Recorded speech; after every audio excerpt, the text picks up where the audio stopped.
Mereka sinonim dengan rutin harian di sini. Sungai adalah laluan utama penduduknya. Perahu, motor sangkut serta kenderaan pacuan 4 roda menjadi pengangkutan utama darat dan sungai di kawasan pedalaman daerah kecil Pagalungan. 99% penduduk di sini terdiri daripada suku kaum Murut dan selebihnya adalah etnik lain. Dan di sini kita masih lagi terdapat banyak flora dan fauna yang belum lagi dikacau oleh pencerobohan daripada pembangunan moden. Di sini kita ada macam ikan salarong yang unik, kita masih ada payau, rusa dan sebagainya, sang kancil yang berada di dalam hutan kita. Dan saya harap melalui pembangunan yang seimbang dan juga bertanggungjawab, kita inginkan pembangunan infrastruktur yang moden, tetapi pada masa yang sama kita kena kekalkan keunikan alam sekitar kita. Saya kira ini sebagai khazanah kita di sini dan menjadi tanggungjawab kita untuk memelihara apa yang Tuhan telah memberi kepada kita. Terletak 25 km dari sempadan Indonesia, replika ikan istimewa menjadi mercu tanda pejabat daerah kecil Pagalungan. Jadi antara niat saya, antara perancangan saya adalah juga untuk membangunkan kawasan-kawasan pelancongan ini untuk membawa lebih banyak kegiatan ekonomi kepada penduduk di kawasan Pensiangan. Mereka boleh datang, tinggal di homestay, pergi memancing ikan, naik boat, tinggal di rumah panjang dan sebagainya. Banyak lagi kita punya potensi di sini yang belum lagi diguna pakai sepenuhnya.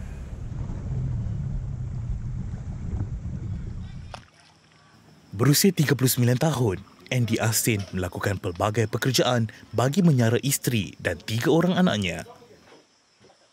Terdapat 99 buah kampung di sekitar daerah kecil Pagalungan. Andy antara yang mengenali masyarakat tempatan dan lubuk Salarong. Daerah kecil Pagalungan terbahagi kepada 2 mukim, iaitu Pagalungan dan mukim Pensiangan.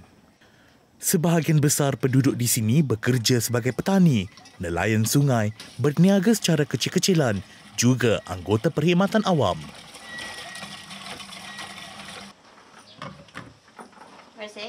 Agak terpinggir daripada kesibukan dunia luar, daerah kecil Pagalungan terletak di bahagian pedalaman negeri Sabah, kira-kira 98 km dari Pekanbaruan.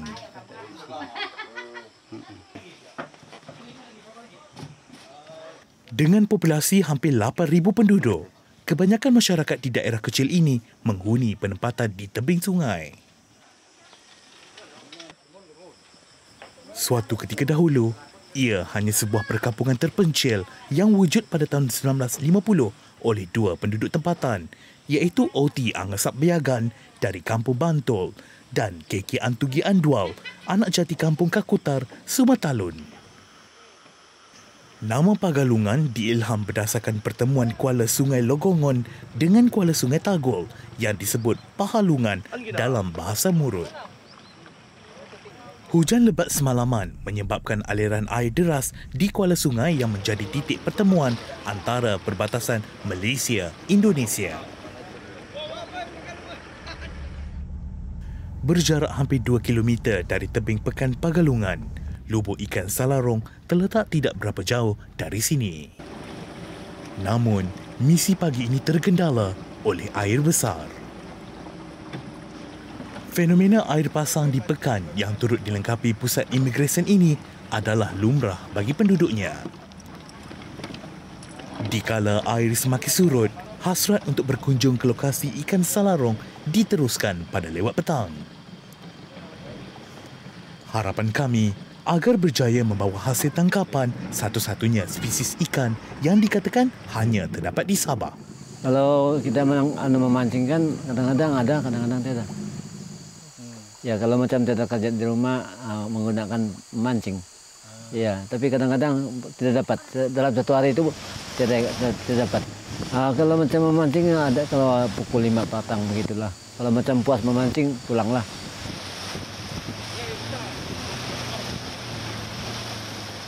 Sungai Tagol dan Logongon sering menjadi lokasi nelayan berusia 61 tahun ini menjala Salarong. Kalau ikan Salarong itu gunakan rambat. Yang tadi dia guna itu, iya merambat. Kalau sungai kecil lah.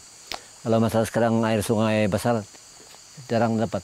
Kalau dia macam ini, kalau dia batalur masa dia kecil, itu air kecil. Ya, tapi kalau masa sekarang begini air tiada. Amat sinonim dengan masyarakat di sini, Salarong menjadi aset penting bagi mereka, termasuk bapa kepada 7 orang anak ini. Ikan Salarong ini di sini lubuk tempat dia batalur. Kalau air kecil lah, kadang-kadang dia ada, kadang-kadang dia tiada lah, mengikut dalam keadaan sungai. Tidak ikut bulan dia, asal dia mau pergi. Kadang-kadang awal bulan, tengah bulan pun. Sukar ditemui, apatah lagi untuk diperolehi. Salarong antara sandaran bagi mencana pendapatan penduduk di sini. Bagi penduduk Pagalongan, lubuk Tinaha sini adalah lubuk kepada ikan Salarong yang tidak boleh diperolehi di mana-mana sungai di Malaysia. Dan ikan Salarong ini adalah sumber ekonomi utama bagi penduduk di sekitar kawasan Pagalongan ini sejak berkurun lamanya. Dominasi Salarong telah mendorong pihak Jabatan Perikanan Sabah memperkenalkan sistem tagal untuk memelihara kewujudannya di pedalaman ini. Ya, kalau kerajaan bantu kami kasih naik taraf dalam buat pelancongan, boleh juga. Ya, bagus. Orang luar negara pergi melancong, tengok-tengok orang yang tangkap itu ikan Salarong lah.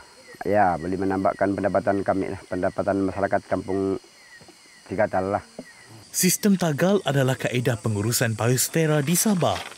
Juga dikenali sebagai bombon, ia bermaksud jangan dalam bahasa Kadazan Dusun. Kalau dia ada di lubuk ini, kami balik panggil kawan lah. Sampai 20 perahu pergi merambat. 1 kilo RM30. Saya sudah timbang itu. Terima kasih. Kalau kami jual, selalu orang ambil dalam 1 kilo itu RM30. Ya, jadi itu ikan Salarong kadang-kadang sampai 18 kilo, 20 kilo. Ya, ada orang sanggup juga balik. Boleh dapat. Boleh dapat 20 lebih lagi kalau dia banyak lah.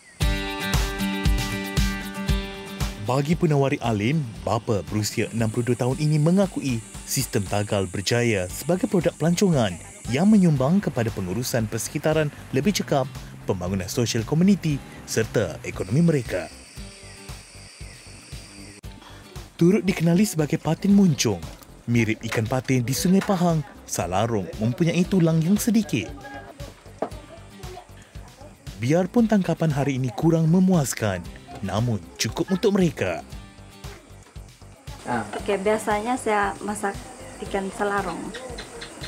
Kadang-kadang kami rebus sama goreng kering lah.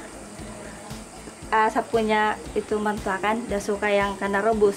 Kalau macam anak-anak saya, dorang suka yang kena goreng kering itu. Ya. Turut memakan andunggu, buah tempatan sebagai umpan memancing, Salarong digemari kerana keenakan isinya.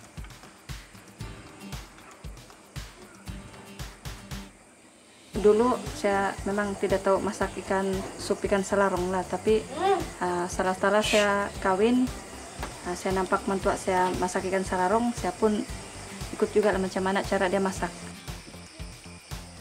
Bukan sahaja terkenal dengan pelbagai khazanah seni, suku kaum Murut juga kreatif dalam masakan. Ya, masakan dia pun istimewa lah. Yang macam kalau yang selalu mau masakan banyak jenis-jenis cara mau masak itu ikan Salarong. Kadang-kadang kita masak sup, boleh masak kicap, boleh masak kari, itu ikan Salarong. Terbentuk daripada gabungan anak-anak Sungai Pagalungan dan Tahol di Persiangan yang alirannya menuju ke Kalimantan Timur, mereka menangkap Salarong bagi sumber pendapatan maupun makanan sendiri.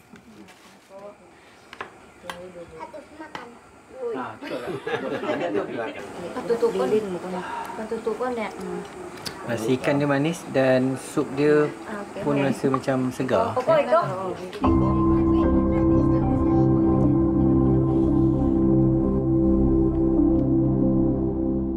Sabah terdiri daripada himpunan pelbagai suku kaum.